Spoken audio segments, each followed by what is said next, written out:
पिछली वीडियोस के अंदर जब हमने अष्ट धातु की बात की थी तो उसमें बहुत सारे प्रश्न जो आप तमाम दर्शकों के उसमें उभर कर आए थे और उन प्रश्नों के उत्तर कहीं ना कहीं मैं व्यक्तिगत ही सब कहीं ना कहीं देने में अक्षम भी हो रहा था। फिर भी हमें लगा इसके लिए अलग से एपिसोड तैयार करें जिसमें आपको मैं विस्तृत रूप से आपको जानकारी देने वाला। देखिए, अष्ट धातु होता क्या है, किस चीज के लिए हम इसको धारण कर सकते हैं, कौन कौन से लोग धारण कर सकते हैं, कब धारण कर सकते हैं और कौन सी चीज अष्ट धातु की धारण कर सकते हैं, कैसे धारण करना चाहिए, कब पहनना चाहिए, कैसे पहनना चाहिए, सारे प्रश्न जो हैं हम इस कार्यक्रम में आज लेने वाले हैं।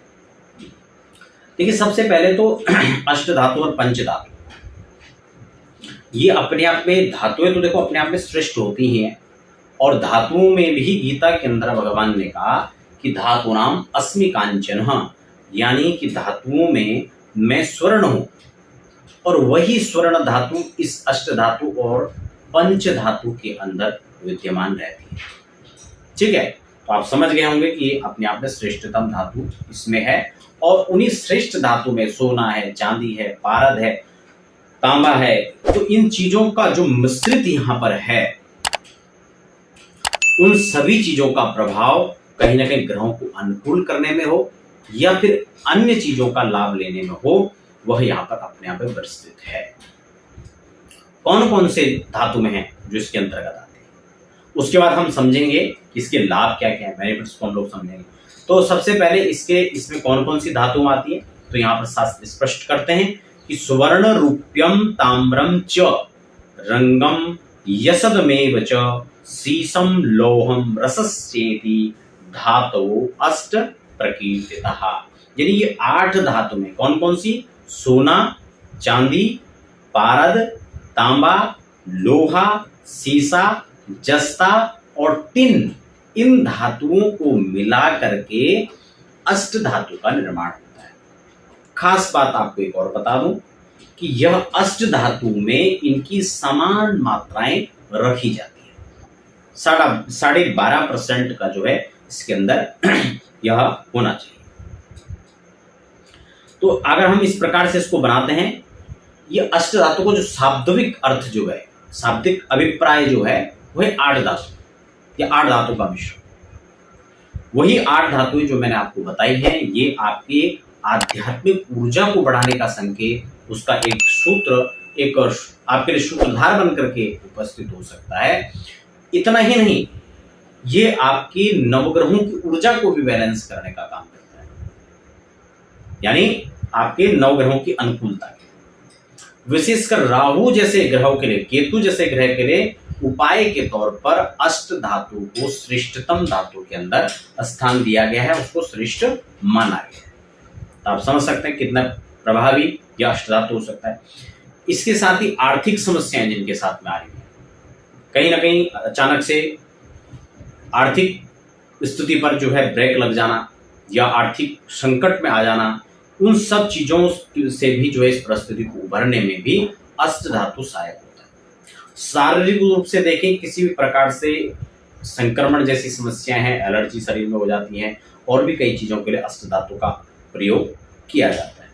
मानसिक रूप से मानसिक अशांति अगर किसी को है, मानसिक परेशानियां रहती हैं, शत्रु बाधाएं हैं, ग्रह क्लेश है, ग्रह दोष है, इन सब के अंदर भी उपाय के तौर पर अगर देखें तो अष्ट धातु को प्रायः जो है प्राचीन समय से ही प्रयोग में लाया गया है। इतना ही नहीं, प्राचीन समय में आपने देखा होगा अष्ट धातु की मूर्तियां आज भी बड़ी प्रचलित है। पंच धातु की जो मूर्तियां वो आज भी अपने आप में प्रचलित में आती है और कहीं ना कहीं इनमें रत्नों को जड़ करके रत्न जनित जो ये अंगूठियां होती हैं अष्ट धातु की, इसको पहनने का या फिर कड़ा अष्ट धातु का पहनने का जो है, यह भी अपने आप में प्रचलन में है। तो आप समझ गए होंगे कि मैं आपको कौन कौन सी इसकी विशेषताएं, इसका प्रभाव और वर्तमान में इसका जो सामंजस्य है वो आपको बताने का प्रयास कर रहा हूं। भाग्योदय कारक जो है अष्ट धातु को माना जाता है, यानी भाग्य में वृद्धि करने वाला माना जाता है, आपके भाग्य के द्वार खोलने वाला इसको माना जाता है अष्ट धातु को। अष्ट धातु की आप अंगूठी पहन सकते हैं स्वतंत्र रूप से, और नवरत्न जड़ित भी मार्केट के अंदर जो उपलब्ध होती हैं अष्ट धातु। इसके अलावा आप स्वतंत्र रूप से केवल अष्ट धातु, या अष्ट धातु में कोई भी अपनी राशि का रत्न भी आप उसमें पहन सकते हैं, या फिर दशा महादशा के अंदर कोई इस प्रकार की विंशोत्तरी दशा, महादशा की अंतरदशा, कोई भी दशाएं आपकी चल रही हैं, आप उसके रत्नों को भी इस प्रकार से पहन सकते हैं अष्ट धातु के। तो अष्ट धातु आप उसको लॉकेट के रूप में पहन सकते हैं और इसको रिंग के रूप में पहन सकते हैं, दोनों प्रकार से आप पहन सकते हैं। अब जो क्वेश्चन यहाँ पर आप लोगों के आए थे, देखिए मैं उसको आपको यहाँ पर थोड़ा सा क्लियर कर दूं। सबसे पहले प्रश्न था कि कब पहनना चाहिए। देखिए अष्ट धातु की आपने अंगूठी है, इसको आप कब पहने। देखिए पहनने के लिए कोई निश्चित समय अगर बात किया जाए तो आप स्त्री लग्न के अंदर, शुभ वारों के अंदर इसको पहने। अगर आप किसी ग्रह के पर्टिकुलर उपाय के तौर पर पहने तो उस ग्रह के वार को आप इसको पहन सकते हैं। सायंकाल पहनना उचित नहीं है, प्रातःकालीन ज्यादा श्रेष्ठ है, ठीक है, शुभ लग्न। दूसरा क्वेश्चन है कि कैसे इसको पहन सकते हैं। देखिए जैसे मैंने आपको उपाय के तौर पर कहा, आप उपाय के तौर पर पहन सकते हैं, और प्राय रत्नों के साथ इसको आभूषण के रूप में भी पहनना यहाँ पर श्रेष्ठतम हो सकता है, कोई दिक्कत नहीं है, आप पहन सकते हैं। राशि के अनुसार अलग अलग रत्नों को भी इसके साथ धारण कर सकते हैं, और पेंडल या आप जो है अंगूठी के रूप में इसको धारण कर सकते हैं। तीसरा है कि क्या कोई नियम। बिल्कुल, अपने आप में अगर सब चीजों के लिए कोई हम कार्य कर रहे हैं, कोई चीज हम धारण कर रहे हैं, तो उसके लिए नियम जानना भी आवश्यक होता है, इसलिए ये प्रश्न भी आपका लाजमी है।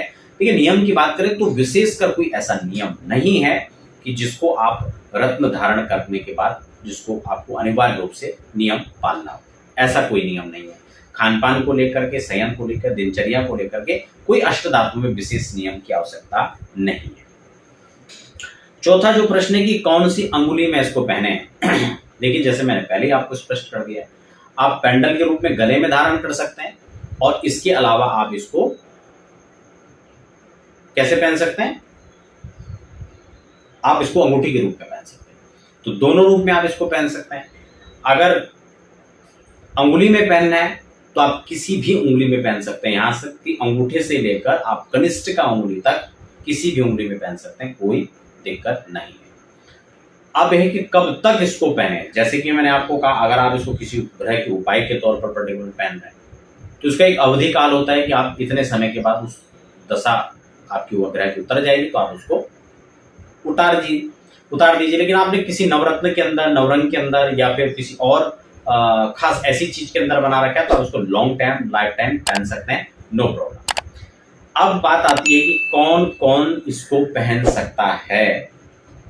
देखिए किसी भी प्रकार से इसको पहनने का कोई ऐसा नियम नहीं है कि इसको बच्चे पहने, बड़े पहने, स्त्री पहने, यह सबके लिए अनुकूल है, सब इसको पहन सकते हैं। बच्चे शिक्षा का लाभ ले सकते हैं, बड़े अपने कैरियर में लाभ ले सकते हैं, वृद्ध अपने स्वास्थ्य का लाभ उठा सकते हैं। तो कुल मिलाकर ऐसी कोई भी इसमें शर्तें और नियम नहीं है कि कौन इसको पहने।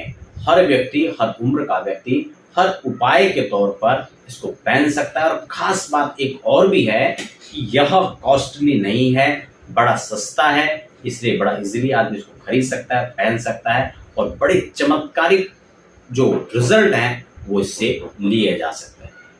तो आशा करता हूं कि आपका अष्ट धातु के प्रति जो आपके प्रश्न थे उन अंगूठी को लेकर या पेंडल को लेकर, वह आज के एपिसोड में क्लियर हो गया। फिलहाल आप बने रहें और ऐसे ही अध्यात्म, ज्योतिष, रत्न, रुद्राक्ष और तमाम संबंधित जानकारी आप अगर चाहते हैं तो आप हमारी जो चैनल है उसको आप अभी सब्सक्राइब कर लीजिए, ताकि समय समय पर आपको चैनल की अपडेट्स प्राप्त होते हैं। आप बने रहें, हमें फिलहाल दीजिए इजाजत। धन्यवाद।